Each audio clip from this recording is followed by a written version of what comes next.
Hi guys, അപ്പോൾ കുറേ നാൾക്ക് ശേഷം നിർത്തി വെച്ച എൻ്റെ യൂട്യൂബിൽ വീഡിയോ ഇടാനുള്ള ഇൻട്രസ്റ്റ് പിന്നെയും തിരിച്ചു വന്നതിൻ്റെ ഭാഗമായിട്ട് ഡിസംബർ 25 എടുത്ത് വെച്ച വീഡിയോ ആണ് കേട്ടോ ഞാൻ ഇന്ന് എഡിറ്റ് ചെയ്ത് അപ്ലോഡ് ചെയ്യുന്നത്. എൻ്റെ ഒറ്റ മടി കാരണമാണ് ഇത് ഇത്ര ദിവസമായത് കേട്ടോ. അപ്പോൾ നമുക്ക് വീഡിയോയിലേക്ക് പോവാം. ഹായ് ഗായ്സ്, അപ്പോൾ ഇന്ന് കാലത്ത് എനിക്കതും വീഡിയോ ആയിട്ട് ഇറങ്ങിയിട്ടുണ്ട്. കാരണം ഇന്ന് ക്രിസ്മസ് ആണ്, പിന്നെ ഞങ്ങളുടെ ഇവിടുത്തെ പൂരോത്സവം അങ്ങനെ എന്തോ ആണ്. അപ്പം അത് കാരണം ഇന്ന് മുടക്കാണല്ലോ, അപ്പം അതുകൊണ്ട് ഇത്തിരി ലേറ്റായിട്ടാണ് എനിച്ചത്. പിന്നെ ബാക്കി വീഡിയോ എടുക്കാൻ വിചാരിച്ചു. അപ്പോഴത്തേ നമ്മുടെ നവ്യ അവിടെ നിന്ന് TV കാണുന്നുണ്ട്. ഞാൻ അരിയാൻ വെച്ച സബോളയും എടുത്ത് അരിഞ്ഞ് എനിക്ക് കുറച്ച് ഹെൽപ്പ് ചെയ്യാനൊക്കെ ശ്രമിക്കുന്നുണ്ട് കേട്ടോ. അപ്പോൾ അതേ അങ്ങനെ TV കണ്ടുകൊണ്ടിരിക്കുകയാണ്. ഇന്ന് ലീവാണല്ലോ. പിന്നെ അമ്മയാണെങ്കിൽ നല്ല തിരക്കേറിയ കുക്കിങ്ങിലാണ്. ഇപ്പം തന്നെ പകുതിയൊക്കെ മീൻ കറിയൊക്കെ ഉണ്ടാക്കി വെച്ചിട്ടുണ്ട് കേട്ടോ. അതേ മീൻ കറിയൊക്കെ ഉണ്ടാക്കി വെച്ചിട്ടുണ്ട്, ചിക്കൻ കറിയും പിന്നെ എന്തൊക്കെയോ കുറച്ച് കറികളൊക്കെ ഉണ്ട്. ഇപ്പോൾ കാണുമ്പോൾ ഒന്നും എനിക്ക് മനസ്സിലാവില്ല. കുറച്ച് ദിവസമായില്ലോ വോയിസ് ഓവർ കൊടുക്കാൻ വേണ്ടിയിട്ട്.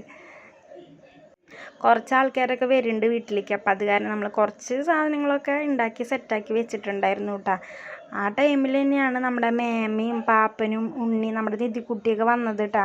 ഞാൻ അവർ വരുന്നതൊന്നും വീഡിയോ എടുക്കാൻ പറ്റില്ല, എന്നാലും നിധിക്കുട്ടീനെ വേഗം പോയി എടുത്തിട്ട് അവളെ കൂടെയുള്ള വീഡിയോ എടുത്തു കേട്ടോ. കുറേ ദിവസം കഴിഞ്ഞ് കാണുന്ന കാരണമാണ് ഇങ്ങനൊരു എക്സ്പ്രഷൻ.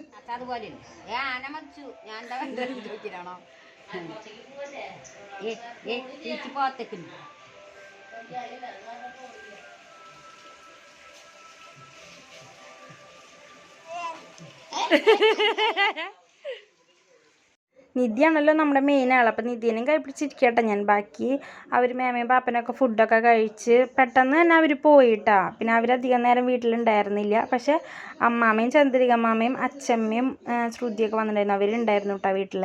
അപ്പം എന്നിട്ട് അവരുടെ കൂടെ ഞങ്ങൾ ജസ്റ്റ് ആ പൂരം ഉണ്ടായിരുന്ന സ്ഥലത്തേക്ക് പൂരം കാണാൻ വേണ്ടിയിട്ട് പോയിട്ടാ. അപ്പോൾ അതേ പൂരപ്പറമ്പിലേക്ക് ഇങ്ങനെ കയറിക്കൊണ്ടിരിക്കുകയാണ്.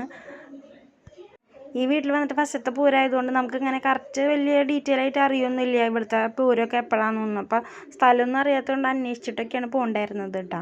പിന്നെ അങ്ങനെ നോക്കിയപ്പോൾ പാദസരങ്ങൾ മാല കെട്ടണ കടയൊക്കെ ഉണ്ട്. അപ്പം നമ്മൾ അവിടെ നിന്ന് ഒരു പാദസരമൊക്കെ വാങ്ങിയിട്ടുണ്ടായിരുന്നു കേട്ടോ. ഇതുപോലത്തെ പാദസരം മാലയൊക്കെ അമ്മാമയും കെട്ടിട്ടുണ്ട്, അതൊക്കെ പറഞ്ഞു നിന്നു. അത് കഴിഞ്ഞിട്ട് നേരെ പറമ്പിലേക്ക് കടന്നു. കുറച്ചൊക്കെ കണ്ണ് നമ്മുടെ കളിപ്പാട്ട കടകളിലും ഇങ്ങനെ പലഹാരക്കടയിലൊക്കെ ആയിരുന്നു. അത് കഴിഞ്ഞിട്ട് ഇപ്പം ഞാനും ശ്രുതിയും ജസ്റ്റ് ക്യാമറയൊക്കെ നോക്കി നിൽക്കുന്നുണ്ട്. അത് കഴിഞ്ഞത് പിന്നെ അങ്ങനെ നമ്മൾ അവിടെ കുറച്ച് കറങ്ങി നടന്നു. പിന്നെ കുറച്ച് സർബത്തൊക്കെ വാങ്ങിച്ചു. പിന്നെ കുറച്ച് സാധനങ്ങൾ കൂടി വാങ്ങിച്ചിട്ടുണ്ടായിരുന്നു, അതൊന്നും നമ്മൾ വീഡിയോ എടുത്തില്ല കേട്ടോ. അത് കഴിഞ്ഞത് തിരിച്ച് നമ്മുടെ വീടിൻ്റെ വഴിയിലേക്ക് തന്നെ എത്തി. അപ്പോൾ അവിടെ തെയ്യം പോലത്തതൊക്കെ വന്നിട്ടുണ്ടായിരുന്നു. ഇതൊക്കെ കാണിക്ക് ഭയങ്കര ഇഷ്ടം. അപ്പം ഞാനും ഉണ്ണിയും അവരൊക്കെ കൂടിയിട്ട് ഇത് കണ്ടുകൊണ്ട് നിന്നു കേട്ടോ. സത്യം പറഞ്ഞു കഴിഞ്ഞാൽ ഈ പരിപാടിയോട് കൂടി ഞാൻ വീഡിയോ എടുക്കുന്ന കാര്യം മൊത്തത്തിൽ മറന്നു.